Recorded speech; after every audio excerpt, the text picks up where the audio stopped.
শেষ হয়েও শেষ হচ্ছে না বিসিবি নান্নুদের সম্পর্ক। সম্প্রতি ৮ বছরেরও বেশি সময় ধরে প্রধান নির্বাচকের পদ আগলে রাখা মিনহাজুল আবেদীন নান্নুকে তার দায়িত্ব থেকে সরিয়ে দিয়েছে বিসিবি। তার সঙ্গে সরিয়ে দেওয়া হয়েছে নির্বাচকের দায়িত্ব সামলানো হাবিবুল বাশার সুমনকেও। তবে সাবেক হয়ে গেলেও নান্নু বাশারদের অবদানকে ভুলতে রাজি নয় দেশের ক্রিকেটের সর্বোচ্চ অভিভাবক সংস্থাটি। তাদের বিসিবিতে রাখতে নতুন করে পদ তৈরির পরিকল্পনা চলছে বলেও জানিয়েছেন বিসিবি সভাপতি নাজমুল হাসান পাপ্পন। বিসিবিতে নতুন পদে নান্নু ও বাশারের ভূমিকা কি হবে সেটা অবশ্য এখনও স্পষ্ট নয়। নাজমুল হাসান পাপ্পনও পরিষ্কার করে কিছু বলতে পারলেন না, তবে তাদের বিসিবিতে রাখতে যে চেষ্টা চলছে সেটা নিশ্চিত করেছেন।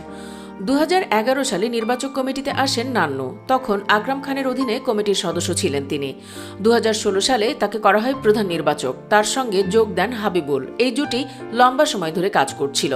দল নির্বাচন প্রক্রিয়া নিয়ে অবশ্য নানান সময়েও সমালোচনায় বিদ্ধ হয়েছেন নান্নু। তবে বিসিবি মনে করে তারা দারুণ কাজ করেছেন।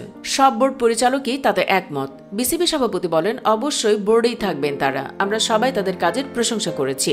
তাদের অবদান আমাদের ক্রিকেটে। আমরা সকলেই এক বাক্যে স্বীকার করেছি তাদের জন্য খুবই খুশি আমরা। তাদের আমরা হারাতেও চাই না। সেজন্য আমরা সিদ্ধান্ত নিয়েছি তাদেরকে বোর্ডের জুৎসই জায়গায় নিয়ে যাব। গত বছরের 31 ডিসেম্বরে নির্বাচক হিসেবে মেয়াদ শেষ হয় নান্নুর কমিটির, কিন্তু বোর্ডের সিদ্ধান্তে দেরিতে মেয়াদের পরও কাজ চালিয়ে যাচ্ছিলেন তারা। গত সোমবার বোর্ড সভায় নির্বাচক প্যানেল পুনর্গঠন ছিল বড় এজেন্ডা। নান্নুকে সরিয়ে সেখানে চমক হিসেবে নিয়ে আসা হয়েছে বাংলাদেশের প্রথম ওয়ানডের অধিনায়ক গাজী আশরাফ হোসেন লিপুকে। সরিয়ে দেওয়া হয় বাশারকেও। তার জায়গায় যোগ করা হয় হান্নান সরকারকে। আগের কমিটি থেকে কেবল আব্দুর রাজ্জাক টিকে যান। নতুন নির্বাচক হওয়া লিপু একসময় ছিলেন বোর্ড পরিচালক। ক্রিকেট পরিচালনা বিভাগের মতন বড় পদ সামলেছেন তিনি, যে পদের অধীনেই কাজ করেন নির্বাচকরা। এবার 63 পেরুনো লিপুই সামলাবেন নির্বাচকের ভূমিকা। সুপ্রিয় দর্শক, নান্নু বাশারদের কাজ এতটাই প্রশংসনীয় ছিল যে তাদের যেভাবেই হোক ধরে রাখতে চায় বিসিবি। বোর্ড পরিচালকেরাও তাদের দুজনকে নিয়ে উচ্ছ্বসিত।